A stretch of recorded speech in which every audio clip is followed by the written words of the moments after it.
뭐 최근에 급격한 이제 미국발 시장 조정 분위기가 좀 있었고요. 그래서 버블이다라는 이야기 때문에 투자자들이 굉장히 많이 불안에 빠졌었습니다. 근데 뭐 또 반대로 단기 조정이다 너무 걱정하지 마라라는 분들도 많은데 염블리 염승환 부장님께서 보시는 현재 시장 좀 전망, 진단 좀 해주실 수 있으실까요? 저희 한국도 버블이라고 하는 거는 저는 거의 동의할 수가 없는 상황이고, 한국은 이제 지난 10년간의 이제 박스피를 이제 겨우 탈출한 지 얼마 안 됐거든요. 네. 그래서 단지 지수가 뭐 3,000 넘었기 때문에 버블이다, 이렇게 보기엔 좀 무리가 있고, 또 버블이라는 거는 여러 가지 조건들이 있잖아요. 그러니까 경기가 지금 고점에서 대부분 버블이 터지는데, 지금 이제 막 코로나에서 경기가 좋아지는 시점이잖아요.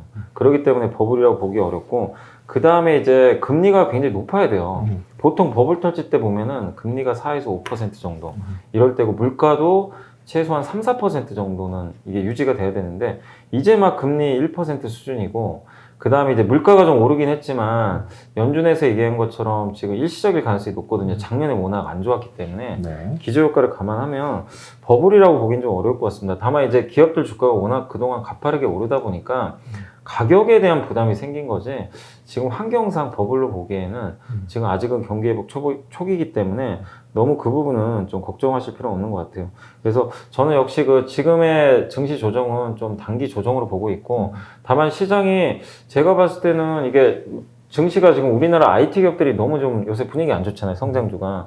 그래서 많은 분들이 체감적으로는 이거 진짜 지수 지금 3,000도 깨진 느낌이긴 하지만, 실제 시장을 보시면요, 이 경기 민감주나 소비재가 계속 올라가다 보니까 증시가 그러니까 올해 1월하고 3월까지의 그 어떤 증시 조정 구간을 보시면 저점이 2,900 정도 되고요.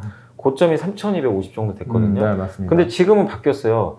이번 조정에서 저점이 3,100 정도 돼요. 그 밑을 안 깨요. 네. 고점은 3,250. 맞습니다. 그러니까 박스권이 좁아졌는데 뭐냐면 저점이 올라가기 시작했어요. 그러니까 그만큼 시장이 점점 단단해지고 있다. 그러니까 또 한 번의 상승을 좀 준비하는 그런 과정으로 보고 있고, 저점이 올라갔다는 건 또 다른 상승을 의미하는 또 그런 기술적 분석상 우리가 볼 수도 있는 거기 때문에, 지금 IT하고 자동차가 지금 굉장히 숨고르게 하는데 이 기업들만 조금 이제 한 번만 더 레벨업을 해주면 저는 위가 열린다고 보거든요. 근데 이제 많은 분들이 아시겠지만 IT하고 반도체가, 그러니까 자동차가 못 가는 건 사실 공급 부족 이슈 때문이잖아요. 근데 이게 6월 달까지가 피크라고 하더라고요. 근데 그렇게 보면 어느 정도 시점에서는 그 피크 구간이 이제 지나가는 상황에서는 한 7월 정도에는 다시 한번 이들 기업들이 움직이면서 위가 열리지 않을까 싶기 때문에, 당분간은 단기 조정 3,100에서 좀 많이 가면 3,250에 그냥 박스권 흐름으로 좀 보시면서 하반기에 좀 강세장을 대비하는 그런 좀 시장이 아닐까, 저는 그렇게 보고 있습니다. 그러니까 지금의 조정장이 어찌 보면 바닥 다지기, 이제 땅을 좀 단단하게 굳히는 구간이다, 이런 식으로 봐야 될 것 같고, 그랬을 때 하반기에 좀 상승장 올 수 있는 것을 미리미리 준비하는 게 좋겠다라는 말씀을 정리해야 될 것 같습니다. 이번에는 좀 수급 이야기를 좀 해보겠습니다. 이제 개인, 외국인 기관 이 폐축이 있는데, 지금 그때와 지금 어떻게 좀 달라졌는지, 그리고 좀 어떻게 봐야 될지. 일단 개인 투자분들의 힘은 제가 생각한 것보다 굉장히 센 것 같아요. 그러니까 뭐냐면, 증시를 올리는 힘은 사실은 떨어졌어요. 작년에는 정말 증시까지 올릴 정도로 엄청 셌는데, 그래서 올해는 뭐 개인 투자분들 힘이 떨어진 거 아니냐, 이런 얘기들 하시는 분도 계시는데, 떨어진 건 아닌 것 같아요. 그러니까 약간 스타일이 바뀐 게, 개인 투자분들이 이제는 밀리면 받으세요. 그러니까 작년에는 올해 1월까지는 올라도 사시고요, 내려도 샀어요. 그냥 계속 꾸준하게 매수를 하셨는데, 지금은 지수에 대한 좀 부담이 있다 보니까 이제 급 나가는 날마다 그냥 아예 저가 매수를 해버리시더라고요. 근데 놀라운 게, 보통 개인 투자자분들 심리가 진짜 안 좋으면 이 급 나가는 날, 특히 지난주인가요? 지난주 그 월요일 날 사상 최고치 찍고 화수목 연달아 3연타로 그냥 증시가 급락했잖아요. 그럼 보통 목요일 같은 이제 3일째 빠지는 날, 옛날 같으면요, 개인들 손절매 나와요. 이게 못 견디고, 그렇죠. 이제 시장 네네. 어렵다.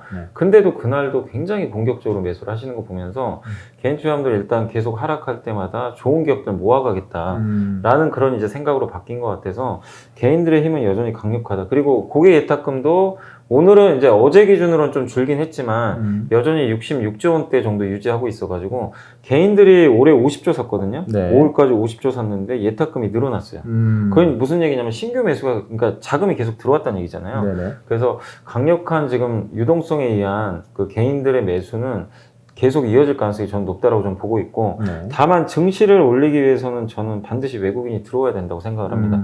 작년 11월에도 증시가 이 박스피 돌파할 때 2600 돌파할 때 외국인이 한 달 사면서 올려버렸거든요. 네.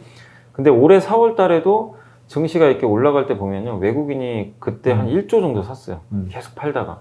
그러면서 증시가 또 올라간 거잖아요. 그러니까 결국 시장이 한 단계 레벨업 되기 위해서는 외국인의 매수가 좀 필요한데 그거는 결국 외국인들이 반도체를 어떻게 볼 거냐에 달린 것 같아요. 지금 대만도 외국인이 많이 팔고 한국의 삼성전자 매일 공매도 하고 있잖아요. 그러니까 약간 반도체에 대한 하반기 우려감 때문인 것 같아요. 근데 이 우려감이 제가 언제 해소될지는 저도 알 수는 없습니다만은 분명히 이번 2분기가 좀 피크가 아닌가 싶어요. 왜냐하면 3분기에는 서버 구매가 늘어난다고 하고 또 지금 스마트폰 생산이 잘 안 되거든요. 근데 이것도 3분기엔 좀 정상화 된다고 하면 반도체 수요가 3분기에 늘어나요. 근데 그 시그널들이 아마 2분기 말이나 3분기 초에 확인될 텐데 그럼 늦어도 6월 말이나 7월 달에는 외국인이 다시 시각을 좀 바꿀 가능성이 높다고 봅니다. 그럼 한 달 정도는 좀 더 매물 부담은 있겠지만 어쨌든 그때쯤에서는 외국인이 들어오면서 시장이 좀 강세장으로 다시 한번 변동되지 않을까 싶고 그 다음에 외국인 매도도 약간 이제 정점은 지난 것 같아요. 그러니까 얼마 전에 2조 9천억인가 한번 때린 적 있잖아요. 네네. 근데 점점 줄어요. 오늘은 지금 최근 들어와서 제일 적게 파는 것 같아요. 그래서 외국인의 매도는 어느 정도 정점은 지나갔으니까 증시는 좀 안정화될 것 같고 마지막으로 지금 기관들은요 솔직히 그냥 뭐라고 해야 되냐면 그냥 사고 팔고만 하고 있어요. 그래요. 별 의미는 없어요. 왜냐하면 오늘도 기관이 많이 사거든요. 근데 기관들 중에서 금융투자가 많이 사는데 금융투자는 두 가지입니다. 저희 회사에도 그런 트레이딩 부서가 있어요. 네. 그러니까 각 증권사마다 주식을 막 몇천억 단위로 운영하는 부서들이 있는데 그게 다 금융투자로 잡혀요. 근데 되게 단기 성향이에요. 그리고 한 가지가 프로그램 매매. 프로그램 매매도 단기 성향입니다. 그렇기 때문에 기관들은 일단 최근에 스탠스를 보면 좀 급락했을 때 오히려 사고 올라갈 때 좀 파는 입장인데 최근에 좀 빠지니까 오늘 사가지고 들어서 올리잖아요. 근데 기관들이 증시를 레벨업 시킬 힘은 없어요, 사실은. 그런 걸 감안해 봤을 때 기관들이 매수를 하는 거는 긍정적이긴 하지만 그냥 증시 방어 역할 정도 이 정도만 보시면 좋겠고 그래도 한 가지 기관 쪽에서 희망적인 건 요새 연기금이 좀 바뀌었어요. 요 며칠 계속 사더라고요. 그러니까 아시겠지만 4월까지만 해도 계속 팔았잖아요. 그렇죠. 네. 네네. 뭐 그래가지고 개인 투자자들 불만이 되게 컸는데 요즘에 연기금 욕하시는 분은 없어요. 요즘에는 진짜 왜냐면 계속 사니까 그렇죠. 오히려 외국인 욕하고 네네. 공매도 저거 왜 재개해가지고 외국인만 저렇게 신나게 팔게 만드냐 이런 분은 계시지만 연기금 욕은 좀 안 하는데 그만큼 연기금의 매도도 이제 거의 끝났다 사실상. 그래서 결국 남은 퍼즐은 개인들이 계속 받아주는 상황에서 외국인이 언제 이거를 좀 바꿔주느냐 이게 좀 증시 방향을 바꿀 수 있는 키포인트가 아닌가 이렇게 보고 결국에는 시장에서는 이제 외국인의 역할에 따라서 저희 증시가 한 번 더 점프업을 할 수 있느냐 그게 달렸다 이 정도로 정리가 될 것 같습니다. 대변수에 대해서 이제 연 부장님은 크게 걱정할 건 없다라고 말씀하시면서 실적 이야기를 하셨는데 그래도 또 궁금하신 분들이 많으니까 간단하게 그런 좀 외부 요인에 대한 좀 분석 그리고 좀 전망을 해주실 수 있으실까요? 일단 지금 이제 외부 시장에서 보는 악재는 딱 저는 이제 두 가지 같아요. 그러니까 한 세 가지로 볼 수도 있을 것 같습니다. 일단 첫 번째가 일단 그 인플레 우려잖아요. 인플레가 지금 너무나 지난주에 이제 심각할 정도로 그렇죠. 올라가니까 여기에 대해서 이제 많은 분들이 우려를 했는데 과연 이제 이거를 어떻게 5월달, 6월달에 또 물가지수가 나올 텐데 분명히 또 증가할 부분들이 있을 텐데 이거를 좀 생각하시면 좋을 것 같아요. 어쨌든 이거를 인플레를 가지고 결정을 하는 거는 우리가 아니에요. 여러분이 그 금리 결정하는 사람들이 아니잖아요. 그러니까 결국은 누가 결정하죠? 파웰이 결정합니다. 파웰하고 파웰 의장과 그 밑에 클라리다 연준 부의장을 비롯해서 각 이제 연준 이 총재들이 결정을 하는데 그분들이 지금 계속 하는 거는 물론 약간 립 서비스일 수 있다고 생각해도 저는 거기에 포커스를 맞추고 싶어요. 한 번 주어 뱉은 말을 담을 수 없는 사람들이에요. 그러니까 자기가 계속 걱정하지 마세요. 인플레 일시적입니다.